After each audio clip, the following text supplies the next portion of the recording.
Hi everyone, I'm Susan Mulvihill and I am back out in my vegetable garden on a very hot July day. You know, the first time anybody sees my garden, they say, "What in the world do you do with all of this food?" And I always have a few answers for them. Naturally, my husband and I love having fresh, healthy produce during the summer months. It is such a treat. But we also enjoy sharing some of it with friends and neighbors. That is a great deal of fun. But what I really love is donating a lot of it to our local food bank. You know, that is a great way to give back to our community, and I hope it's something that you like doing too. Now, aside from all of that, the other thing we do is we love to preserve the harvest so we can enjoy it year-round. So that is the topic of today's video. Our garlic patch is finally ready to be harvested. If you look at the stems, you'll notice that the two lowest pairs of leaves have turned brown, and that is the signal that the plants are finished growing. We pull them up and store them in a cool, dark place, and once the skin on the bulbs is papery dry, we trim them from the stalks and move them to the long-term storage area, which in our case is our basement. There are several veggies that can be frozen once they have been blanched. What's blanching? That's where you bring a kettle of water to a boil, drop in your chopped vegetables, and once the water returns to a boil, you let them boil for a few minutes. Then you take them out of the water and plunge them into really cold water to stop the cooking action. At that point, you drain them and dry them really well before putting them into freezer bags and popping them into your freezer. Drying the veggies is really important because when it comes to freezing produce, water is your enemy, so try to be diligent about that. I recently wrote a blog post about this on my website, susansinthegarden.com, and in it I included a link to a guide to blanching, which lists the number of minutes each type of vegetable should be boiled. The vegetables that we blanch and freeze include bush and pole beans, that's what you're looking at here, peas, and broccoli, but there's many other types of veggies that you can blanch. Corn is another vegetable that we freeze. After picking the ears, we microwave each ear for 2 minutes, and then we cut the kernels off of the cob and freeze them. If you're growing Swiss chard, you'll be pleased to hear you can freeze it too. This applies to spinach as well. We wash and chop the leaves up a little bit, then we saute them with onions in a skillet, let them cool, and then pack them into freezer bags. This works really well and makes an easy, tasty side dish to enjoy later. When the stalks on onion plants fall over, and you'll notice the majority of them have done that, that is the plant's way of telling you that it has finished growing. Now, what you want to do is turn off the water to the bed, pull these onions up, and the best thing you can do is move them to a shady area that is protected from any kind of moisture and direct sun. And I would let them dry until the outsides of the bulbs are papery dry and the stems are super papery dry. Now, there's also a problem that I've noticed in this bed. There are a few onions that have a very tough central stalk, and this stalk is never going to fall over.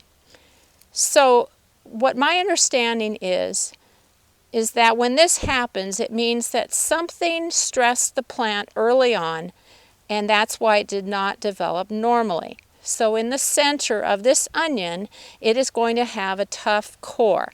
You don't want to keep that. So the best thing you can do is trim that core out, chop up the onions, put them into freezer bags, and store them for later use, which actually can be quite handy.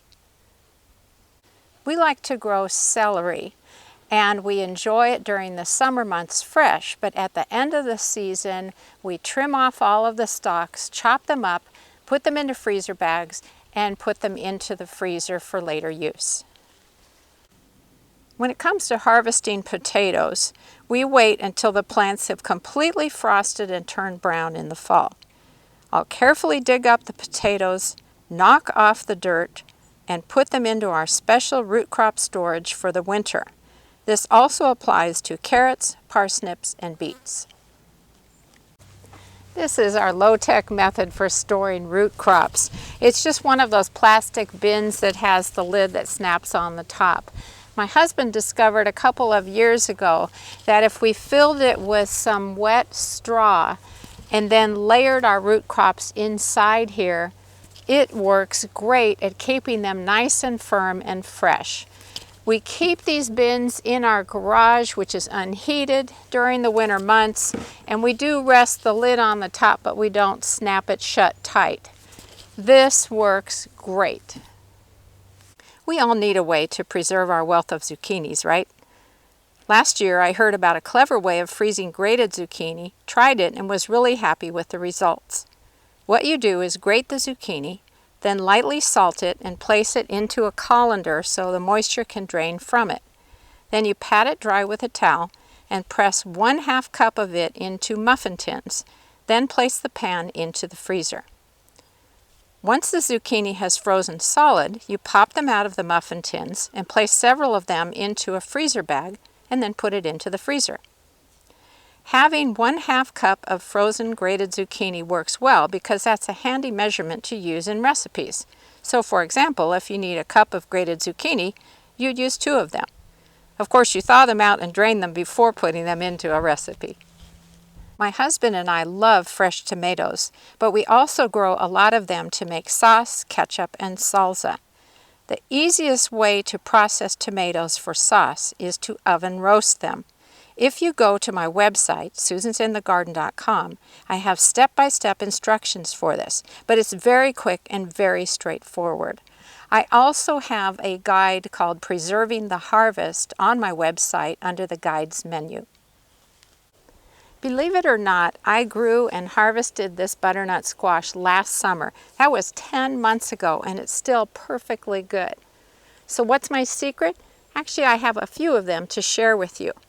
Before I harvest winter squash or pumpkins, because this applies to both, I do the thumbnail test, and that means pressing my thumbnail into the skin, and if it cuts through, that means it is not mature and you want to let it keep growing. If it doesn't cut through the skin, that means you can harvest it. I always leave some of the stem on the squash because if you knock it off or you cut it off, that opens up an area to rot and it will spread very quickly, and you certainly don't want that. Then I put them into a special short-term storage for 2 weeks, and that is to cure them. So I put them in an area that is protected from the weather but bright and sunny, again for 2 weeks. And what that does is it hardens them off so that they'll keep in storage for a really long time. In addition to growing lots of vegetables, we also grow some small fruits like raspberries. And we like to have them fresh, but we also puree them and put them into freezer bags and then put them into the freezer. And that's so we can make jams and jellies during the winter months. That way we don't heat up the kitchen in the summertime. We also grow blueberries, and they are so easy to preserve. All you do is pick the berries, pop them into a freezer bag, and put them in your freezer. Easy peasy. It is definitely time for me to get out of this heat. I hope this video was helpful and that it gave you a lot of ideas for preserving your harvest. I'll see you next week.